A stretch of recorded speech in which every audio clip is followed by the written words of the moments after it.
It's the Santana Show. Interesting guests and insight in good conversation with Naomi Santana. Lock in. Listen. Engage. Welcome to another episode of the Santana Show. Today, my special guest is Derick Garcia, a Navy veteran and an anchor at CBS 4 in Harlingen, Texas. Derick was born and raised in Brownsville, Texas, and he graduated from Texas State University, San Marcos, with a bachelor's degree in communication studies. While in college, Derick was a radio DJ. Welcome to the show, Derick. Hey, how's it going? Who is that cute sound in the background? That's my baby niece. Okay. Yeah. Nice. Well, hello, baby niece. Yeah. So take it away. Any questions? I'm an open book. I like to think that in news, you can pretty much ask anything. And, it's kind of the way of the business. It's always different being on the other side. Yeah, I could imagine. I thought it was interesting that you were in the Navy. So could you maybe could we start there? How did you get enlisted in the Navy? How long were you serving? Yeah, so I joined December of 2005. A friend of mine, very, very close friend of mine, we grew up together, went to high school together. He was like, look, man, I'm going to the Navy. I don't know what you're planning on doing after high school, but if you're not doing anything after a year that's like really towards a goal or anything like that, come to the Navy, come give it a shot. And I am a man of my word, and I was not doing anything a year after high school. And I said, all right, well, you got me. So I enlisted and ended up going to boot camp December 7th of 2005.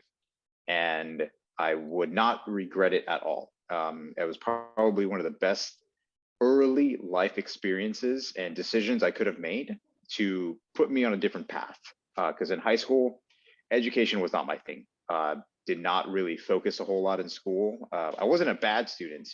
I just definitely know I did not reach my full potential. And it wasn't until I went to the military when I realized that if you apply yourself even to something as complicated as landing planes, you can do it. And that kind of changed my whole perspective on education and time and how to apply yourself. And that, I believe, has put me in a different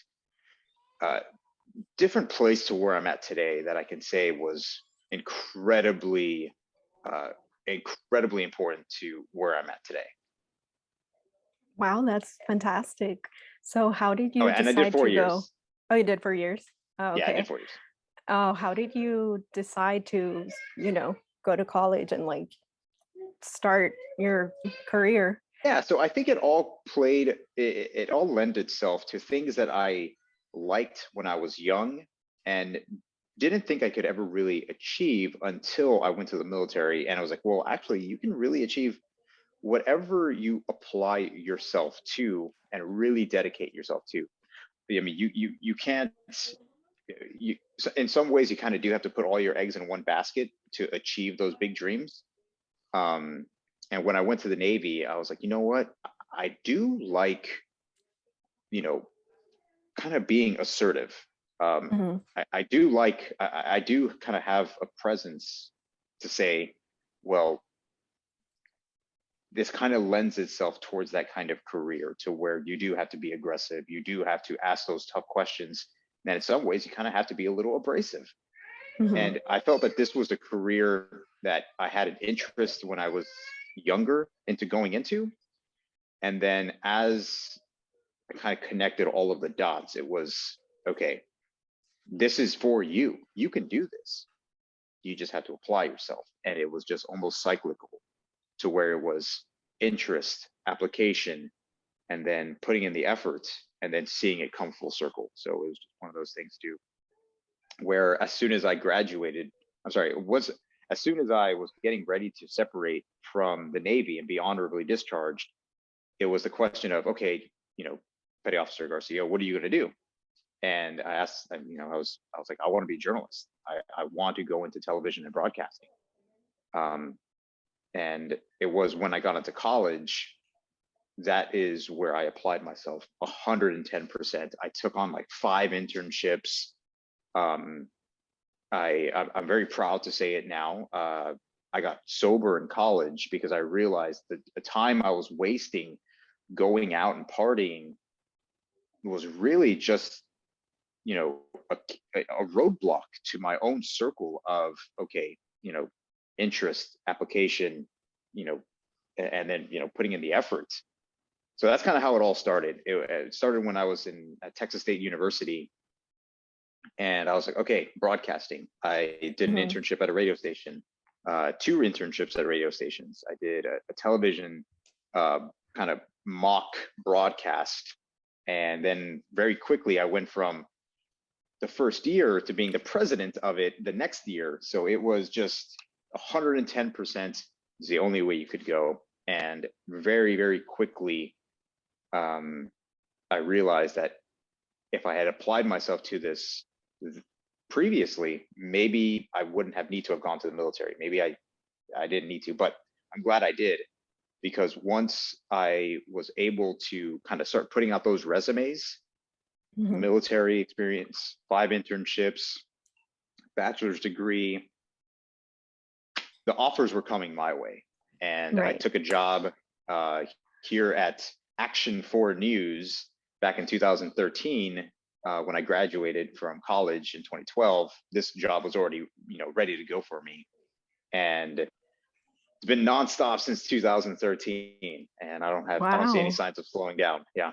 That's awesome. So you've been working at the station that you're working at right now since you graduated? So I've been bouncing around. I started here as a producer, which is kind of one of the entry-level positions. And that is where you really start to either make or break.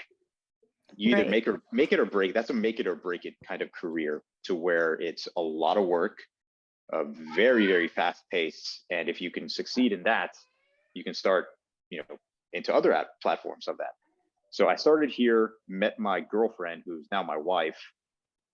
We moved to Austin, and then we moved back down here to the Valley when an on-air position came my way. And in that on-air position, that's where everything changed all over again. A lot of the skills that I knew I had but wasn't able to apply because of the position, I was able to start doing that as a reporter, an on-air reporter. And it really, really lent itself to how far can you go? How much can you put in? How much can you invest? And I've met some incredible people along the way who have kind of guided me to where I'm at. And those people have been kind of like my drill instructors in the military, but in the world of in the world of broadcasting. And they've just been, I'm still close with them to this day. And I think it's because they saw something in me that I didn't know was fully there myself. So it's been an incredible journey so far. That's great to hear. You mentioned your resumes and your reels. What would you say is necessary to include in both your resume and your reels? I think in your resume and your reels, you have to put the reality. I think that's something that people often forget when they put in their reels and resumes. So not exaggerating and not lying, right? Not exaggerating and not selling something that you're not. You can't say in your reel that you have, training in this when you've only worked on it for one day. It has to be real, because if that person hires you, that's expected of you. And not to be like, oh, I can kind of learn it on the job. No, it is expected of you to go and be able to do the things that you said you could do. Exactly. And if you can't do it, you better start to learn somehow or another. Go to YouTube, take online courses, find different avenues of putting yourself above the competition. This is an incredibly competitive market. And if you're not in it to win it, you already lost it. I think that's the biggest thing is to put a reel and a resume together that's really you. Because a news director is going to appreciate that honesty and that level of, look, what you see is what you get. And I'm willing to learn, but more importantly, I'm willing to work and be a team, be an asset to the team and not a hindrance. And when you lie about it, that's essentially what you are. You're a hindrance to the team. Right. So That's so true.